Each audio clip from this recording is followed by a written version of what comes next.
Un saludo cordial de parte de la Mancomunidad de Gobiernos Autónomos Provinciales de la Amazonía Ecuatoriana Conga, de los señores ingeniero Jofre Poma, prefecto de la provincia de Sucumbíos, de la ingeniera Magali Orellana Martínez, presidenta de la Mancomunidad de Gobiernos Provinciales y prefecta de la provincia de Orellana, del señor tecnólogo José Toapanta Bastidas, prefecto de la provincia de Napo, del señor licenciado André Granda, prefecto de la provincia de Pastaza, del señor tecnólogo Tiwa Uyuncar, prefecto de Morona Santiago, y de la señora ingeniera Carla Reate Encarnación, prefecta de Zamora Chinchipe. Nuestro trabajo por la Amazonía, para la Amazonía, siempre hemos venido desarrollando desde que se comenzó a crear el primer borrador de la Ley Orgánica para la Amazonía Ecuatoriana en el año 2013. Fui parte inicial de ese proceso hasta la aprobación 2018 y parte del 2019, que estuve encargada de la coordinación regional. Hoy he vuelto hace un año aproximadamente al cargo bajo la voluntad de la señora presidenta. Podemos decir entonces que tenemos toda la información y conocemos de los procesos que se han ido realizando y vamos a ser transparentes en esto de lo que se refiere a los recursos que por ley y por historia corresponde a la Amazonía ecuatoriana. El artículo 250 de la Constitución manifiesta que la Amazonía es una circunscripción especial y tiene que tener una ley especial. Eso lo construimos y lo aprobamos. Lamentablemente, a través del camino para la aprobación de la ley, nosotros propusimos un borrador inicial a la Asamblea Nacional. Nos negaron. El presidente en ese entonces, Rafael Correa, emitió un borrador que eran apenas 22 artículos. Al no ser aceptado el nuestro, fuimos por iniciativa popular y logramos la aprobación del CNE con alrededor de 66,000 firmas legalizadas para ese entonces. Cuando ya teníamos todo listo, llegamos a un acuerdo con el gobierno y se trabajó un solo proyecto de ley que se aprobó en mayo del 2018.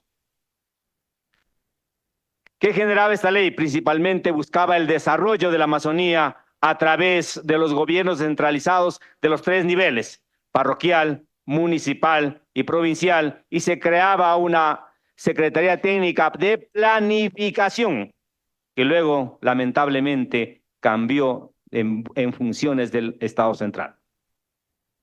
Esa ley en ese entonces, el artículo 60, creaba y se modificaba lo que decía la ley 010. Se creaba el 4% de la producción petrolera que se vendía y se comercializaba en ese entonces en el mercado interno y externo, porque existía Petroamazonas y la empresa pública Petroecuador. Y se nos venía pagando 2018 y parte de 2019.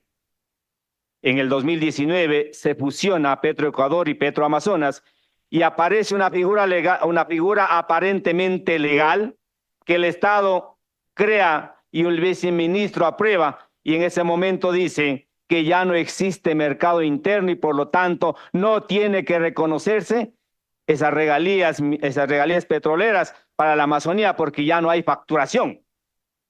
Por la Constitución de la República, en el artículo 25 y la transitoria 28ª, dice que no hay la regresión de derechos. Por lo tanto, nosotros hemos venido nuevamente reclamando eso, porque son alrededor de 4 millones de barriles de petróleo mensuales que consume Petroecuador a través de sus refinerías y de todas las empresas que tiene ahí. Eso significa alrededor de 100 millones anuales, poniendo solamente a $2 el barril de petróleo, porque la ley dice el 4% o el mínimo de $2, que no nos han ido pagando desde el 2019, 20, 21, 22, 23, y ahora se reforma en el 2024 y tampoco nos pagan. Porque según ellos existe un vacío legal que solamente debe pagarse por la facturación del petróleo exportado. Y es lamentable que en la reforma publicada el 30 de enero del 2024 instruye al Ministerio de Energía y Minas en la transitoria primera y dice que tiene que elaborar el manual y expedir la parte normativa para que se calcule eso.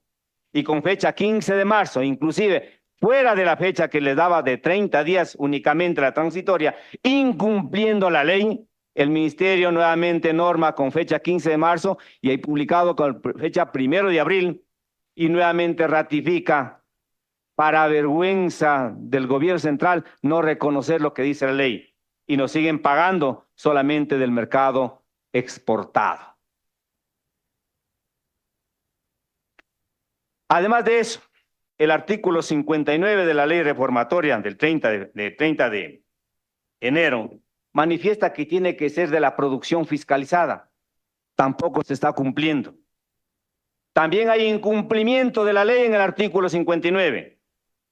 Y mucho más, hay otro incumplimiento en la transitoria 19ª, en la que manifiesta la ley y dice que el Ministerio de Economía y Finanzas, el Ministerio de Energía y Minas, la Agencia de Regulación y Control de Energía y Recursos Naturales No Renovables, en coordinación con los cuerpos colegiados de los gobiernos autónomos centralizados de la Mancomunidad de Gobiernos Provinciales de la Amazonía Ecuatoriana Conga, el Consorcio de Municipios Amazónicos y Galápagos Comaga, el Consejo Nacional de Gobiernos Parroquiales del Ecuador, CONAGOPAR y Amazonía, en el plazo de 30 días, realizará un informe técnico financiero que revise y analice la línea histórica de la creación del Fondo Sostenible, las transferencias realizadas con la finalidad de establecer el cumplimiento cabal o no de las transferencias económicas hasta la presente fecha.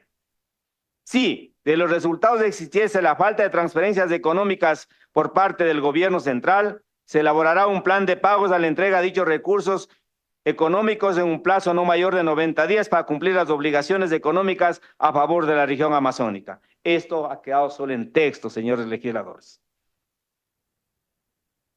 Ha quedado solo en texto, y lo digo porque tenemos la información que hemos solicitado al Ministerio de Energía y Minas, al Ministerio de Finanzas y el Banco Central, que simplemente hace la distribución de los recursos. Y se sigue calculando de esa manera. Nosotros como institución amazónica hemos hecho un seguimiento. Y en una reunión del Ministerio de Energía y Minas, en marzo, ¿sí?, reconocen ellos 407.600.000 aproximadamente de deuda. Y nos quieren pagar en migajas, de acuerdo al acuerdo ministerial 033 del Ministerio de Economía y Finanzas, que más o menos alcanza un promedio de 3.2 millones, 3.200.000 mensuales, en el mejor de los casos, para los gobiernos centralizados, que les corresponde, por decir, en el caso de las prefecturas, 180.000 dólares mensualmente. ¡Qué vergüenza! Porque ese dinero, esos recursos económicos siempre existieron en el Estado. Por ese vacío legal que ellos dicen, pasó al presupuesto general del Estado y se distribuyó en la economía de todo el país. Recursos que nos pertenecen a la Amazonía. Y ahora, con esa tabla de pagos, más o menos querían pagarnos en 10 años y medio. 10 años y medio, compañeros asambleístas. 10 años y medio que a nosotros nos van a pagar en migajas. Eso es una ofensa para el pueblo amazónico. Eso es una ofensa para las autoridades de turno. Eso es una ofensa para los gobiernos descentralizados. Señores asambleístas de esta comisión, por favor tomen en cuenta que ese acuerdo ministerial 033 ya no tiene sentido al existir una reforma posterior a ese acuerdo. Le queda un minuto, estimado Luis. Para terminar, si se considera y se reconoce, porque lamentablemente el procurador del Estado es muy escueto en su pronunciación y dice que al no realizar un respecto al valor de venta de los barriles correspondientes al mercado externo, no hay cómo pagar el mercado interno.